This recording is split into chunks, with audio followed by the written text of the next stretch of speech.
আসসালামু আলাইকুম। আমি নুসরাত। শুরু করছি শেষ চৈত্রের ঘ্রাণ। লিখেছেন নূরজাহান আক্তার আলো।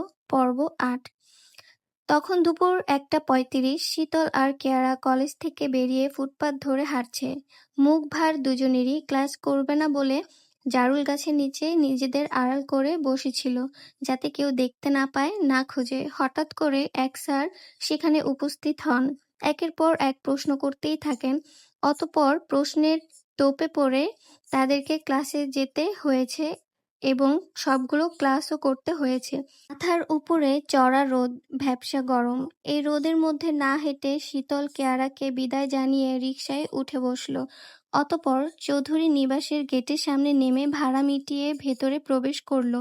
মূল ফটকটা অতিক্রম করে যেতেই যেতেই হঠাৎ বাগানের দিকে নজর পড়ল। ফুলের বাগানে একপাশে ফলের গাছ লাগানো, তবে অন্য ফুলের তুলনায় বেশিরভাগই টক জাতীয় ফলের গাছ রয়েছে সেখানে, যেমন তেঁতুল, বড়ই, আমড়া, আমলকি, পেয়ারা, জলপাই।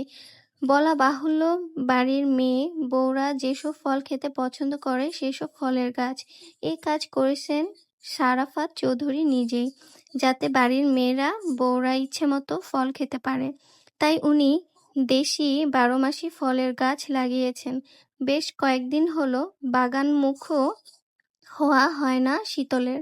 বিগত সপ্তাহে মেজো আম্মুর সঙ্গে লেবু আনতে গিয়েছিল, অতঃপর একদিকে পা মোড়ানো হয়নি।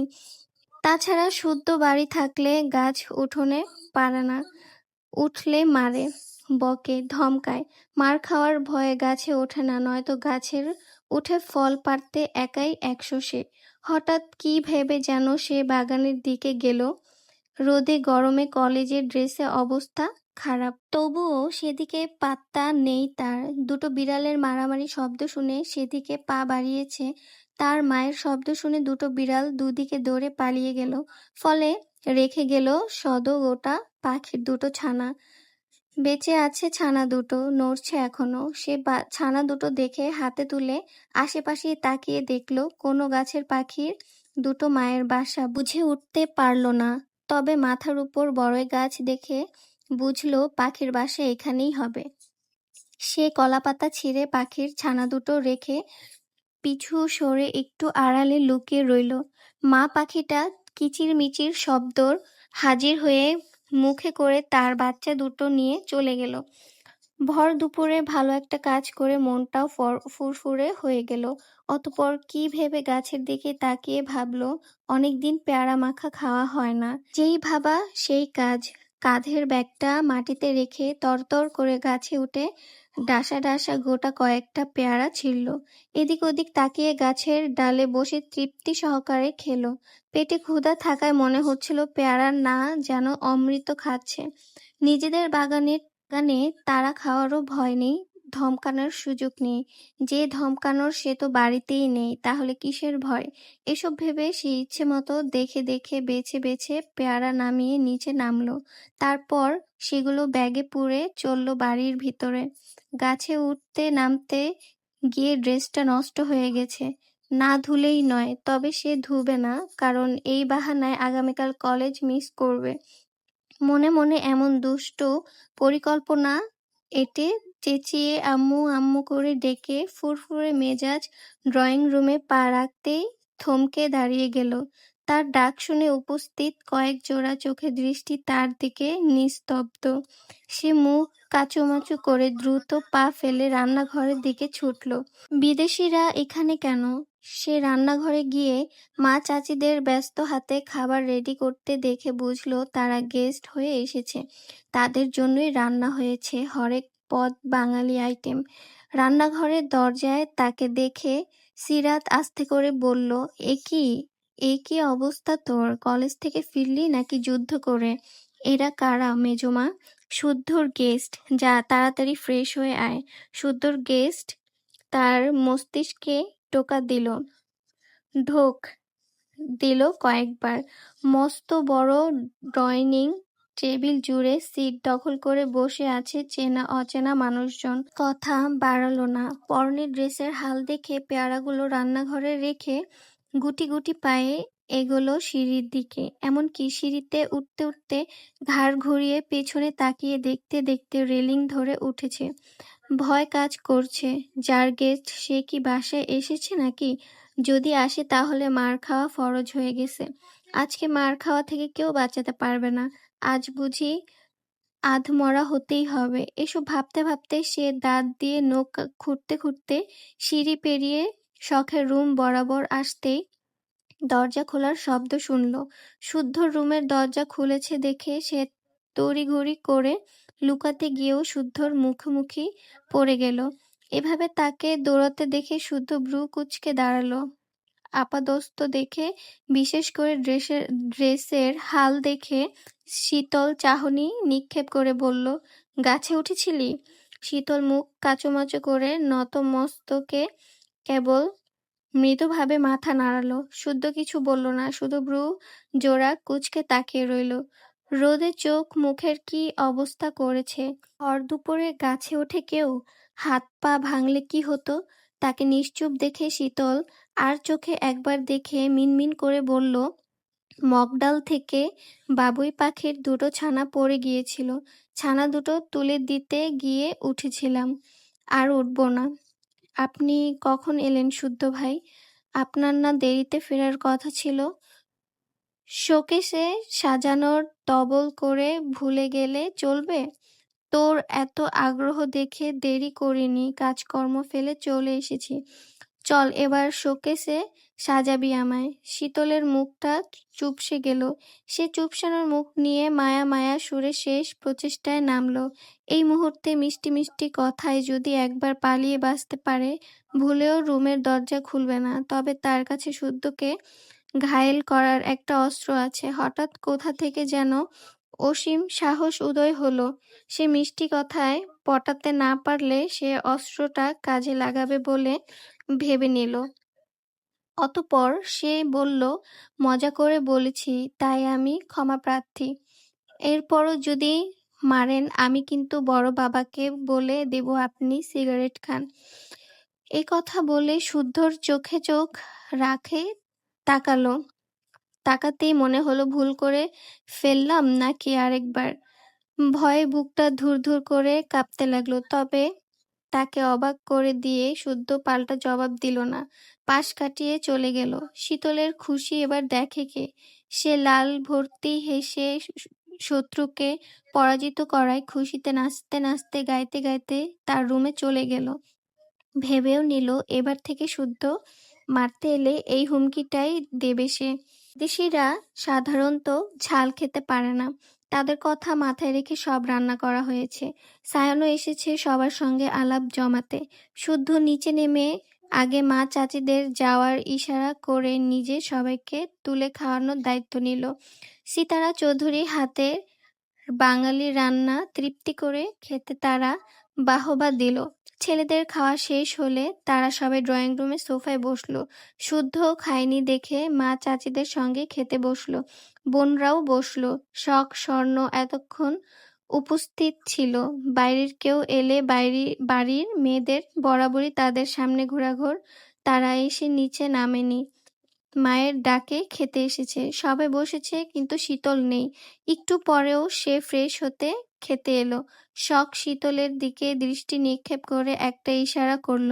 শখের ইশারায় মাথাতে ওড়না তুলে ভিংচি কেটে চেয়ারে টেনে বসলো।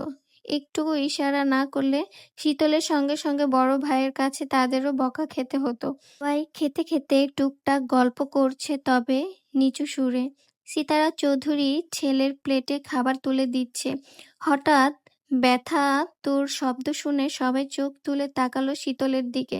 শীতল ঠোঁট চেপে ধরেছে। সিরাত তখন বললেন, কিরে, দাঁতে পাথর পড়েছে নাকি? শীতল ঠোঁট থেকে হাত সরাতেই দেখে ঠোঁট কামড়ে লেগে রক্ত বেরিয়ে গেছে। এত রক্ত দেখে স্বর্ণ বোনের দিকে পানি এগিয়ে দিলেও সিমিন শীতলের পিঠে ধুম করে কিল বসিয়ে দিলেন। নিজে নিজে খেতে গিয়ে কে ঠোঁট কেটে ফেলে? কে? এখনো কি ছোট আছে, নাকি তাকে হাতে তুলে খাওয়াই দেওয়ার বয়স আছে? এত তাড়াহুড়োয় খেতেই হবে কেন? সব সময় এত কিসের চঞ্চলতা? সিমিন মেয়েকে চাপা সুরে বকতে শুরু করলেন। এদিকে ঠোঁটের তীব্র জ্বলন, অন্যদিকে কিল। এই দুটোর চাপে শীতল ঠোঁট ভেঙে কেঁদে ফেলল। সে কাঁদতে কাঁদতে উঠতে গেলে তার হাত ধরে সিতারা থামিয়ে দিলেন। ছোট যাকে বলেন, সিমিনের এই স্বভাবটা খুব খারাপ। যেটাই হোক, মেয়ে দুটোকে মারেন, বকেন। জায়ের বকা খেয়ে সিমিন কথা বাড়ল না। নিজের এঁটো হাত ধুয়ে শীতলকে আগে পানি খাওয়ালেন। রক্ত মুছে দেখলেন কতটুকু কেটেছে। তারপর রান্নাঘর থেকে মধু এনে ঠোঁটে লাগিয়ে দিলেন। মাংসের ঝোলের ঝালটা কমে এলে চোখের পানি নাকের পানি এক করে কারণ দৃষ্টিতে তাকিয়ে রইল আধ খাওয়া রোস্টের দিকে। ভীষণ মজা হয়েছে রান্না। মেজো মা রান্না করেছে, চোখ বন্ধ করেই বলে দিতে পারবে সে।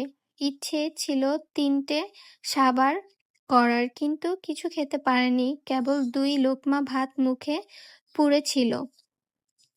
তার আগেই কামড় লেগে ঠোঁট কেটে গেল। ভর দুপুরে পেট পুড়ে সবাই খেলো, কিন্তু মেয়েটা কিছু খেতে পারল না দেখে সিমিনের গলা দিয়েও খাবার নামল না। উনি দই মিষ্টি এগিয়ে গম গড়ে সুরে খেতে ইশারায় করলেন। বেশ খানিকটা কেটে ফুটে গেছে শীতলের নিচের ঠোঁট। মায়ের কিল খেয়ে শীতল কিছু বলার সাহস করল না। অল্প অল্প করে দই নিয়ে মুখে দিল।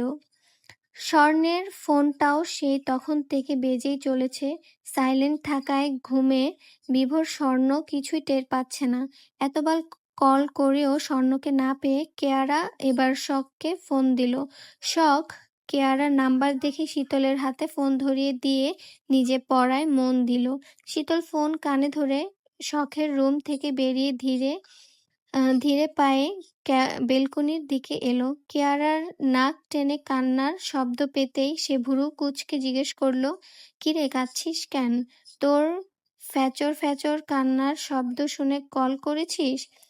শীতল, আমার দম বন্ধ হয়ে আসছে, কাঁদতে কাঁদতে আমি শেষ। সূর্যর সঙ্গে কেন এমন হলো? কেন? এ কথা শুনে শীতল মস্তিষ্কে জোর খাটিয়ে মনে করার চেষ্টা করল। তুর্যকে এই নামের কাউকে চেনে বলেও মনে পড়ছে না তার। তবে কেয়ারা কাঁদছে মানে আপনজনই হবে হয়তো। তাই সে সান্ত্বনা দিতে বলল, থাক কাঁদিস না, আমরা কেউই সারা জীবন বেঁচে থাকার জন্য আসিনি, আমাদের সবাইকেই মরতে হবে। এইদিকে শীতলের সান্ত্বনা বাণী শুনে কেয়ারার কান্না বন্ধ হয়ে গেল। সে নাক টানতে টানতে পাল্টা প্রশ্ন করল, তুর্য মরেনি রে শীতল, সে তিথির চোখের সামনে অন্য কাউকে বিয়ে করে বাসর সেরেছে। ভাবতে পারছিস কতটা কষ্টের? বাল, কে তুর্য, কে তিথি, কার কথা বলছিস তুই? এমনিতেই মুড অফ। খবরদার বলছি, মাথা খারাপ করবি না এখন। ক্লিয়ার কাট কথা বল, নয়তো দূরে গিয়ে মর। নিজের জীবনে সুখ নেই, ও আসছে অন্যের দুঃখের কাহিনী শোনাতে। শীতলের বিরক্ত মাখা কথা শুনে কেয়ারা চুপসে গেল। কান্নাকাটি অফ করে জানালো, সে কলেজ থেকে ফিরে কাজিনের রিলেটেড উপন্যাস পড়ে শেষ করেছে। উপন্যাসের নায়ক ভুল বুঝে আরেকজনকে বিয়ে করেছে। নায়িকার সামনে বউ নিয়ে বাসর ঘরে ঢুকেছে। তিথি তুর্য ছিল কাজিন। মূলত বাড়ির কেউ জানতো না তারা একে অপরকে ভালোবাসে। চমৎকার, এটি উপন্যাস। তবে উপন্যাসটি স্যাড এন্ডিং, বিচ্ছেদের এন্ডিং মানতে না পেরে কেয়ারা কেঁদে কেটে একাকার অবস্থা। এইদিকে মন দিয়ে পুরো কাহিনী শুনে শীতলেরও মন খারাপ হলো।